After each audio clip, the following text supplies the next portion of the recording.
Halo, jumpa lagi dengan Mr. AX. Kali ini Mr. akan menjelaskan alur cerita Catatan Raja Pedang part 5 ya guys. Yang belum nonton part sebelumnya, linknya ada di deskripsi ya guys. Sebelum ke alurnya, langsung aja tekan tombol merahnya. Pada cerita sebelumnya, Hanbin mendaftar untuk menjadi pemburu di Guild on Pros. Saat dia mau mendaftar, semua orang di dalam guild bersiap untuk menyerangnya. Apakah yang akan terjadi selanjutnya? Kita akan dibawa kembali ke beberapa waktu sebelumnya. Di dalam gua di tengah hutan, Epir dan Hanbin sedang membicarakan rencana Hanbin yang akan pergi ke kota. Hanbin meminta Epir membantunya untuk melakukan persiapan. Sebagai manusia, Hanbin memang tidak bisa dibedakan dengan penduduk pribumi Ratna. Namun, karena tidak memiliki pakaian dan perlengkapan, bisa membuatnya mendapat banyak perhatian, hingga dicurigai dan dijauhi. Mendengar permintaan Hanbin, Epir mengeluh.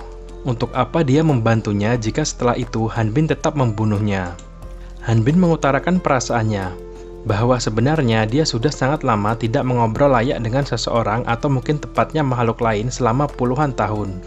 Selain itu, Epir juga belum pernah membunuh orang lain sampai sekarang, dan hal itu membuatnya menjadi naga buron.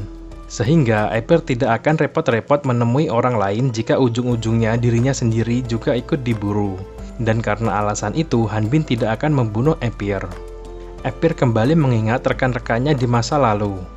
Dia menyimpan barang-barang mereka sebagai kenang-kenangan. Kemudian, Epir memutuskan untuk membantu Hanbin dengan barang-barang peninggalan rekan-rekannya.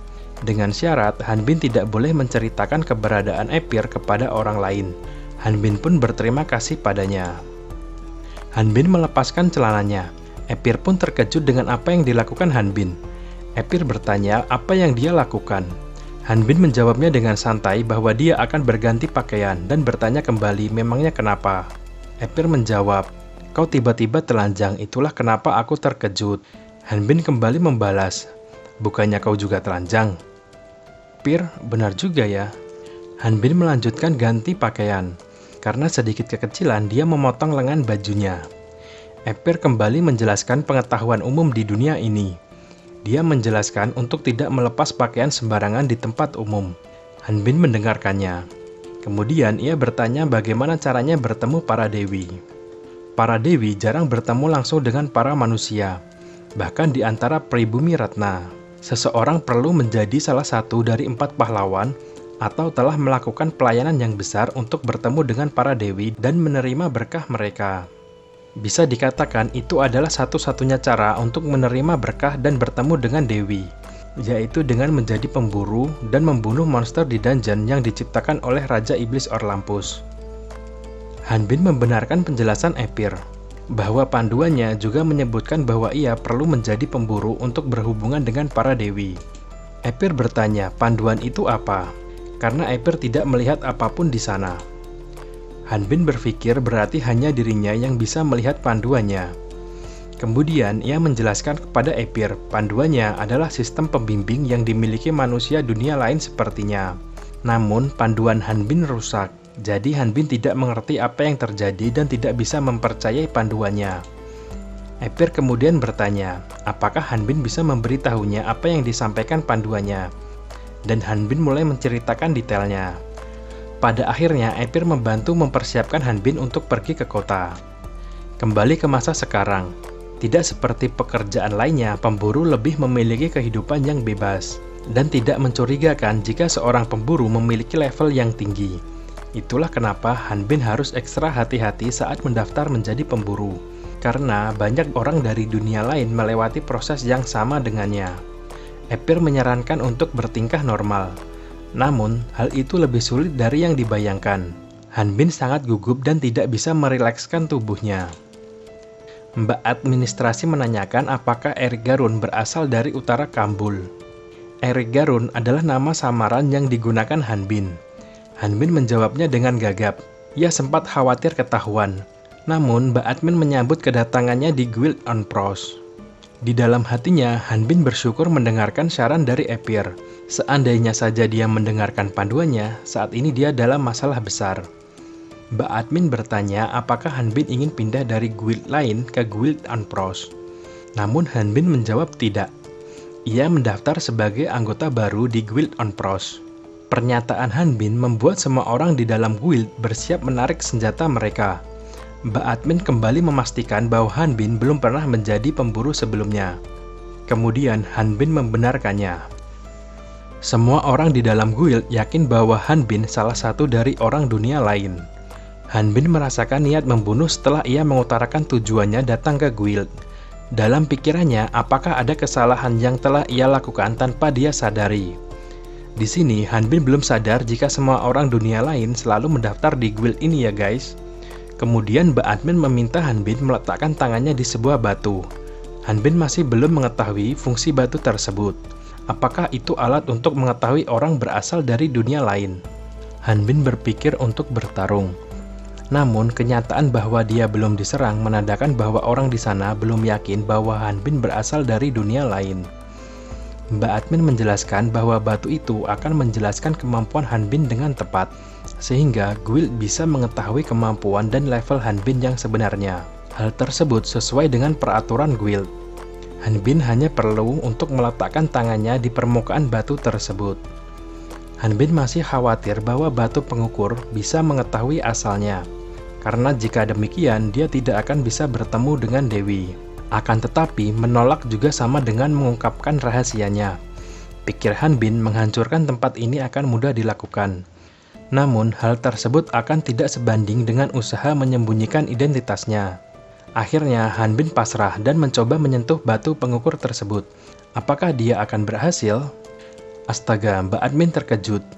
Semua stat Han Bin ternyata berada di level heroik. Semua orang juga terkejut dan mengagumi kemampuan Han Bin. Pada akhirnya, Han Bin akan menjadi pahlawan dan akan membinasakan Dewa Iblis Orlampus. Dan tentu saja, itu adalah khayalan Han Bin. Batu pengukur menilai Han Bin adalah seorang swordsmanship level 5. Semua orang terkejut dan mentertawakan Han Bin. Mereka tertawa sampai terbahak-bahak. Sebelumnya, mereka berpikir Han Bin berasal dari dunia lain. Ternyata, hanya orang lemah dari desa dan berlevel 5. Han Bin heran, memangnya ada apa? Mbak Admin meminta maaf sambil tertawa. Mbak Admin kemudian menjelaskan bahwa kebanyakan orang yang berasal dari hutan mendaftar jadi pemburu berasal dari dunia lain. Dan mereka memiliki level 20, level yang cukup tinggi sebagai orang biasa untuk mulai mendaftar sebagai pemburu. Seandainya saja Tuan Erik berlevel lebih tinggi, kami akan mengira Anda berasal dari dunia lain. Hal tersebut dibenarkan oleh para anggota guild, bahwa orang dari dunia lain berlevel 20 dan mereka selalu mengatakan mereka ingin menjadi pemburu meski sudah berlevel 20. Han Bin tidak mengira dia akan senang karena levelnya yang rendah. Kemudian Mbak Admin meminta biaya pendaftaran. Biayanya adalah 300 EX atau sekitar 3.000 dolar atau sekitar 45 juta rupiah ya guys. Mengetahui biaya pendaftaran yang begitu mahal membuat Han Bin enggan mengeluarkan uangnya. Hal itu membuat orang di sana semakin tertawa karena menganggap Han Bin berasal dari kampung dan tidak memiliki uang. Padahal Han Bin mendapatkan uang tersebut dari Epir sejumlah 400 EX, berharap cukup untuk hidup 6 bulan. Namun ternyata langsung hampir habis untuk mendaftar guild. Orang di sana menjelaskan bahwa orang dari dunia lain entah bagaimana bisa mengeluarkan uang. Mendengar hal tersebut membuat Han Bin semakin meratapi nasibnya yang miskin. Setelah mendaftar, Han Bin memperoleh plat identitas pemburu. Mbak Admin menyampaikan untuk menyimpannya dengan baik, karena seandainya hilang perlu membayar 80 EX untuk mendapatkan yang baru, dan meminta Han Bin kembali setelah merasa naik level untuk mendapatkan plat yang baru. Han Bin berpikir ini adalah awal baru untuknya. Dia akan memulai dari yang terbawah untuk naik dan memperoleh pencapaian sehingga namanya terkenal. Kemudian Mbak Admin menanyakan quest apa yang Han Bin ingin lakukan. Han Bin menjawab bahwa ia ingin menjelajahi dungeon. Dungeon? Seseorang tak dikenal menyela Han Bin. Dia menyarankan Han Bin untuk tetap tinggal jika tidak ingin menjadi makanan monster. Seseorang berlevel 5 harus mengetahui tempatnya, kata orang tersebut. Han Bin merasa orang ini terlalu sok akrab padahal baru bertemu. Mbak Admin kemudian bertanya pada orang tersebut. Orang tersebut bernama Laude. Mbak Admin bertanya apakah Tuan Laude akan pergi ke hutan sate. Laude menjawab bahwa monster dungeon meningkat jumlahnya dan mulai menyerang rumah-rumah di sekitarnya. Karena ia tidak merasa tenang jika mengirim pemburu yang tidak berguna melakukan pekerjaannya, sehingga ia sendiri yang harus pergi langsung karena levelnya yang paling tinggi. Laude adalah manusia berlevel 27. Hanbin merasa heran kenapa orang ini begitu sombong padahal levelnya sama dengan Epir. Akan tetapi jika dibandingkan dengan orang lain di dalam guild memang benar bahwa levelnya yang paling tinggi. Hanbin berharap tidak akan pernah terlibat dengan orang aneh tersebut. Mbak Admin malah menyindir bahwa Tuan Laude masih memiliki satu ruang tersisa di kelompoknya dan menyarankan Hanbin untuk pergi dengan kelompok Laude untuk berburu di dungeon. Hanbin menampilkan ekspresi yang sangat menarik berkat Mbak Admin. Hanbin berharap orang aneh Laude ini menolaknya bergabung dalam kelompoknya. Namun si Laude ini malah tersenyum gak jelas. Dia berkata bahwa dia sudah memiliki seorang pemula dalam kelompoknya. Akan tetapi demi Mbak Admin dia akan mengasuh serangga berlevel 5 ini sambil bergaya. Pemula dalam kelompok Laude bernama Atis. Dia adalah mage berlevel 25. Hal tersebut adalah pengakuannya. Namun Hanbin mengetahui bahwa Atis memiliki level 37. Hanbin tak mengetahui alasan kenapa dia menyembunyikan levelnya. Dan dia tidak peduli dengan hal tersebut, karena mungkin setiap orang punya rahasianya sendiri. Laude berbicara sombong setelah menerima Hanbin sebagai anggota partinya. Laude mendekati Hanbin dan berusaha mengintimidasinya.